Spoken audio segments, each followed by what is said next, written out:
우리가 이렇게 주님의 말씀을 아침마다 볼 수 있다는 것, 그것이 참 은혜이고 우리의 기쁨이고 복된 길임을 우리가 함께 알고 나아갔으면 좋겠습니다. 오늘 함께 읽을 말씀은 시편 9편 1에서 10절입니다. 제가 말씀을 읽도록 하겠습니다. 내가 전심으로 여호와께 감사하오며 주의 모든 기이한 일들을 전하리이다. 내가 주를 기뻐하고 즐거워하며 지존하신 주의 이름을 찬송하리니 내 원수들이 물러갈 때에 주 앞에서 넘어져 망함이니이다. 주께서 나의 의와 송사를 변호하셨으며 보좌에 앉으사 의롭게 심판하셨나이다. 이방 나라들을 책망하시고 악인들을 멸하시며 그들의 이름을 영원히 지우셨나이다. 원수가 끊어져 영원히 멸망하셨사오니 주께서 무너뜨린 성읍들을 기억할 수 없나이다. 여호와께서 영원히 앉으시며 심판을 위하여 보좌를 준비하셨도다. 공의로 세계를 심판하시며 정직으로 만민에게 판결을 내리시리로다. 여호와는 압제를 당하는 자의 요새이시요 환난 때의 요새이시로다. 여호와여, 주의 이름을 아는 자는 주를 의지하오리니 이는 주를 찾는 자들을 버리지 아니함이니이다. 아멘. 오늘 시편 1편은 마치 간증을 하듯이 시작합니다. 1절은 내가 전심으로 여호와께 감사하오며 주의 모든 기이한 일들을 전하리이다 말을 하고 있습니다. 그리고 2절은 내가 주를 기뻐하고 즐거워하며 지존하신 주의 이름을 찬송하리니 이렇게 말하고 있습니다. 한 신학자는 이렇게 말합니다. 이 두 구절을 보고 과거에 행하신 일들로 나의 삶에 있었던 하나님을 찬양하므로 그 하나님을 다시 확신하고 또한 지금도 지키고 계시는 하나님을 말할 수 있고 앞으로도 지키실 하나님을 기쁘고 찬양함으로 송축할 수 있다. 이렇게 말하고 있습니다. 내가 과거에 나와 함께 하셨던 하나님을 기억할 때 지금도 당연히 함께 하시고 미래에도 내 삶은 걱정이 없다는 고백을 하므로 기쁨으로 찬양하고 송축할 수 있다는 의미입니다. 저는 이 말이 참 은혜가 되었습니다. 우리는 인생이 참 어렵다고 말합니다. 좌절할 때도 있습니다. 내 인생은 좀 너무 후발주자에서 내가 시작하는 것은 아닌가 생각할 때가 많습니다. 그런데 그렇게 말하며 정말 참 오랜 세월을 살지 않았습니까? 그런데 지금도 어떻습니까? 하나님이 참 오랜 기간 지켜주셨다는 고백도 함께 할 수 있습니다. 저도 최근 10년을 기억해보면 사실 어려운 일들이 없지 않았던 것 같아요. 참 많았습니다. 말씀이 읽히지 않은 날들도 있었어요.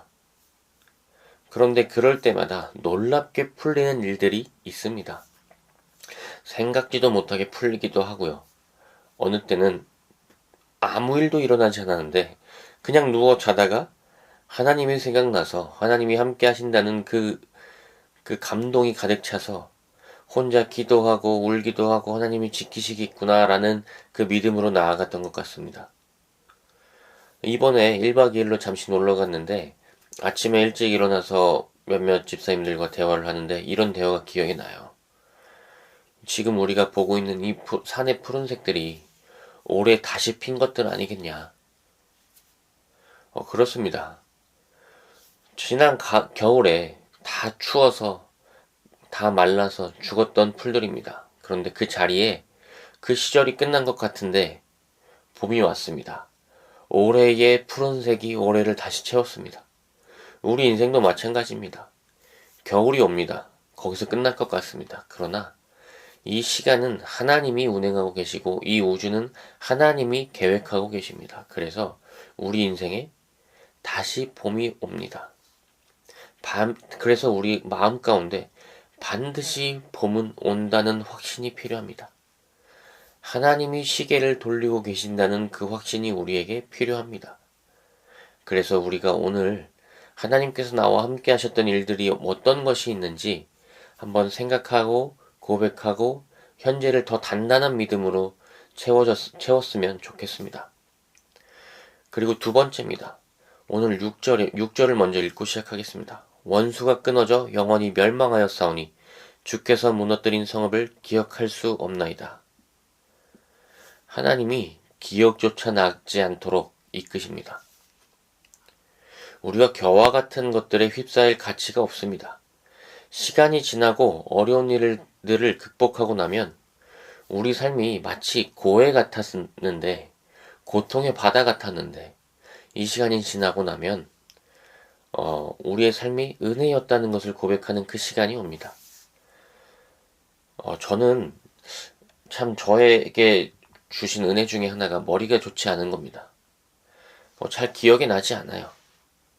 몇 년 전에 무슨 일, 안 좋은 일, 힘든 일, 위태로운 일, 이런 것들을 많이 겪었겠죠, 저도. 그런데 언제 무슨 일이 있었는지, 얼만큼 힘들었는지, 이런 것들은 별로 기억이 나지 않습니다.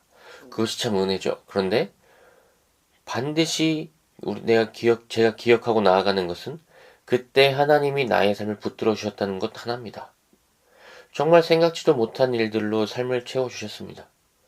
어릴 적부터 생각하면 참 어려운 일들도 많고, 넘어질 일도 많고, 쓰러질 일도 많고, 거기서 내가 일어났다고 하는 생각되는 지점들이 있습니다.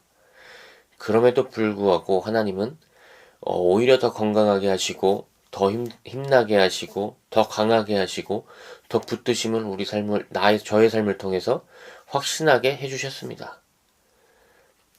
여러분도 마찬가지지 않습니까? 그 모든 일들이 지나고 기억나는 것은 하나님임을 우리가 고백하기 원합니다. 하나님이 우리를 지키십니다. 하나님이 우리를 반드시 붙들어 주십니다.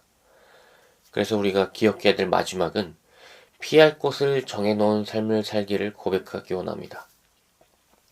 오늘 말씀 9절입니다. 여호와는 압제를 당하는 자의 요새이시요 환난 때의 요새이시로다. 이 고백은 압제를 당할 때 하나님께 피해야 된다는 것입니다.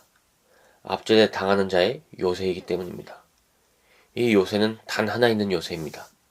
단수의 요새입니다. 환난 때에 반드시 가야 하는 하나밖에 없는 피할 곳입니다. 사람 의지하지 말라고 우리 속담에도 있지 않습니까? 사람도 의지할 것이 안 되고 돈도 의지할 것이 안 됩니다. 세상에 의지할 것이 아무것도 없습니다. 오직 하나님만 의지할 것이 됩니다. 요새는 오직 하나님뿐이십니다. 우리가 하나님께 피하기 원합니다. 그래서 10절에서 이렇게 고백합니다. 여호와여 주의 이름을 아는 자는 주를 의지하오리니. 주를 알면 주님을 의지할 수밖에 없다는 것이죠. 하나님을 알면 하나님을 의지할 수밖에 없는 것입니다. 이는 주를 찾는 자들을 버리지 아니하심이니이다. 우리 삶을 통해서 이것은 다 경험되지 않았습니까? 하나님께 피하는 자, 하나님을 아는 자, 하나님을 의지하는 자, 하나님이 버리지 않는 것을 우리는 십수년간, 수십 년간 경험해 왔습니다. 그러니 그 요새로 우리는 피해야 합니다. 오늘 우리가 기억하기 원합니다. 하나님이 우리 삶을 지키셨습니다. 안 좋은 일이 무엇인지 기억조차 나지 않게 우리를 지켜주셨습니다. 그래서 우리 삶은 요새가 딱 하나 있는데 그것이 바로 하나님임을 기억할 수 있습니다. 그리고 그것을 찬양할 수 있습니다. 기도하겠습니다. 하나님 감사합니다. 하나님만이 나의 요새 되십니다. 나에게 힘든 일이 있습니까? 주님께 피할 수 있도록 다시 한번 하나님을 아는 지식으로 우리를 충만케 하여 주옵소서. 하나님을 기억하고 하나님께 피하기 원합니다. 주님 우리 삶 가운데 어려움이 있다면 주여 주께서 나타나서 피할 바위 되고 요새 되시고 방패 되시는 그분이 바로 앞에 계심을 우리로서 기억하게 도와주옵소서. 감사합니다. 예수님의 이름으로 기도드립니다. 아멘. 오늘도 주님 안에서 승리하시고 어려운 모든 일 앞에서 주님께 피할 수 있는 그 믿음을 가질 수 있기를 축원드립니다. 감사합니다.